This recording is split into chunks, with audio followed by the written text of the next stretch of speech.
Hey guys, কি খবর? সবাই কেমন আছো? আশা করি সবাই ভালো আছো। তো বাড়ির অবস্থা দেখে বুঝতে পারছো যে আমরা কোথাও মুভ করছি। তো হ্যাঁ, আমরা নতুন বাড়ি বানিয়েছি, তো তার জন্যই এই প্যাকিং করা হচ্ছে।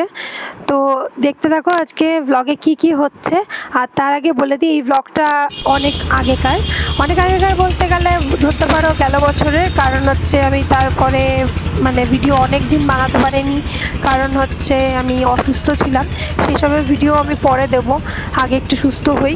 তো এখন আপাতত আমি ঠিক আছি, সেই জন্যই আমি এখন ব্লগগুলোকে এডিট করতে পারছি। আশা করি পরপর ভিডিওগুলো দিতে পারবো। তো গেছিলাম হচ্ছে পুজোর বাজার করতে, তারপরে সকালবেলা একটা পার্সেল এসেছিল। তো চলো তোমাদের দেখাই কি কি এসেছে। তো মাইগ্ল্যামের থেকে কিছু নেল পলিশ আর কিছু লিপ লাইনার এগুলোই অর্ডার দিয়েছিলাম, তো সেইগুলোই রিসিভ হয়েছিল আমার। তো এখানে এটা হচ্ছে 3বার যাওয়া হচ্ছে, আরও মাল রেখে দেওয়া হচ্ছে, আরও নিয়ে আসছে। এটা হচ্ছে 5 নম্বর বার আমরা মাল নিয়ে যাচ্ছি। যা মাল আছে দেখে তো মনে হচ্ছে 2 সপ্তাহ লেগে যাবে গুছাতে, সব যদি রোজ গুছাই তাও। তো এখন হচ্ছে আমরা এই বড় বড় জিনিসপত্রগুলো পৌঁছাতে যাচ্ছি। বোন আর আমি পেছন পেছন আছি, কিছু পড়ে যায় কিনা সেটাই দেখছি আমি। কিছু পড়বে না, বললেই ওকে তো কিছুর মধ্যে পড়ে না নাকি? আমার বিছানাটা দেখে আমাদের কি অবস্থা আজকে। আমি মাটিতে শোবো। আজকে বাড়িতে কিছুই নেই বলতে গেলে, ওয়াইফাইটা ছাড়া সব বের করে দিয়েছে। ওর মায়ের শর্ট জায়গা আছে, আমারটাই যাচ্ছে না উপরে। আরে ও মাটিতে শোবে আজকে, চাদর পেতে শোবে, মশায় মারবে আজকে 2 দিন ধরে মারবে, কালকেও মারবে। বড় ফ্যানটাও নিয়ে নিবে আবার। আরে কপাল তোর, আজকে থাকা দিন না, তুই ওই বাড়িতে কালকে গার্ড দিস তাহলে। হ্যাঁ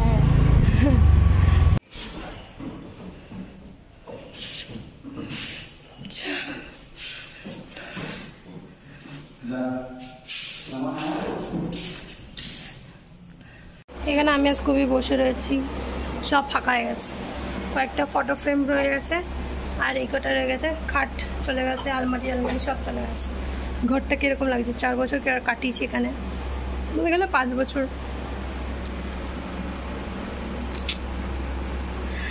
বাই বাই।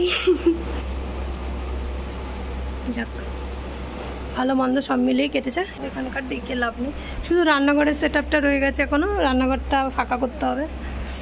ওটা আমার পেছনে এগুলো রয়ে গেছে, কিছু জুতো টুতো, খাবারের জায়গা।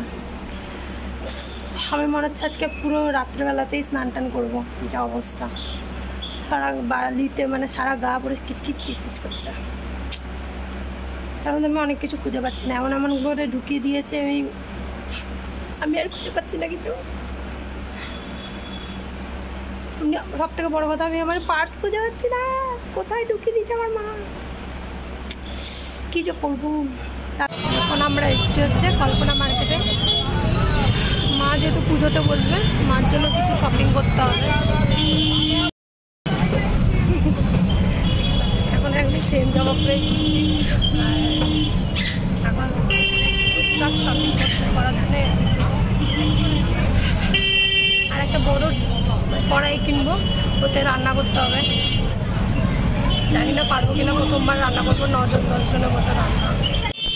না না, আমাদের বাড়িটা এর থেকে বড়, আরো বড় লাগবে।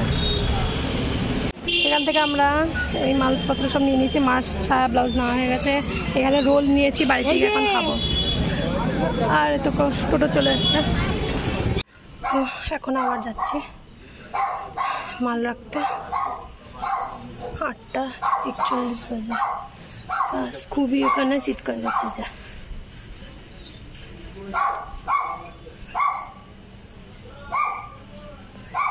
কিছু মাল নিয়ে আসছে।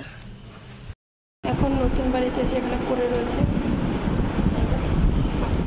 নতুন বাড়িতে ঘুমাতে নেই, মা নিজে নিচে ঘুমাচ্ছে। আর স্কুবি এখানে শুয়ে আছে। স্কুবির কৃপায় জানলাগুলো খুলতে পারছি না, কারণ যে জানলা খুলছি স্কুবি চিৎকার করছে। সেই জন্য এনার জন্য জানলা বন্ধ করেই শুয়ে আছি, কিন্তু সেই হাওয়া ঘরের মধ্যে আরাম। বোন চলে এসছে, এখন নিচে যেতে হবে দরজা করতে। বোন কিছু নাই,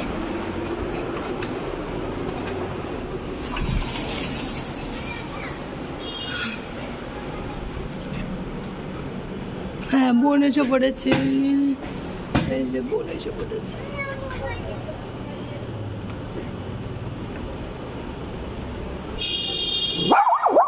এই ছেলেটা থাক। তো এখানে এখন আমরা ডিনারটা করব, করে তারপরে বাড়ি যাব। এখানে বোন বানিয়েছে হচ্ছে পটল আর আলু ভাজা। ও আচ্ছা, পটল পেঁয়াজ ভাজা। আর এখানে রুটি, এখানে দই রয়েছে আর আম রয়েছে এই ব্যাগে। তো খাবো পরে। তো এখন রাত হয়ে গেছে আর আমি চলে এসেছি পুরোনো বাড়িতে, মানে আমরা সবাই চলে এসেছি পুরোনো বাড়িতে। লাইট ফাইট কিছু নেই, সেই জন্য আমাকে ফ্ল্যাশ লাইট জ্বালিয়ে ভিডিও বানাতে হচ্ছে। তো কালকে সকাল থেকে আবার কিছু মাল নিয়ে যাওয়ার আছে আর বাকি কাজগুলো করার আছে। আর পরশুদিন হচ্ছে পুজো। তো আজকের ব্লগটা আমি এখানেই শেষ করছি। দেখা হবে আবার নেক্সট ব্লগে খুব তাড়াতাড়ি, আর হয়তো আমি শর্টস আপলোড করতে থাকবো। Good morning. আর আজকে হচ্ছে সেকেন্ড ডে, এখন অবধি আর কিছু কিছু শিফট করা বাকি আছে, তো সেগুলোই নিয়ে যাওয়া হবে। আর আজকে শরীরটা আমার সেরকম একটা ভালো নেই, পেটে ব্যথা করতে যায় না কেন। কালকে জলটা খেতে ভুলে গেছিলাম কাজ করতে করতে, সেই জন্য হয়তো পেটটা খারাপ হচ্ছে।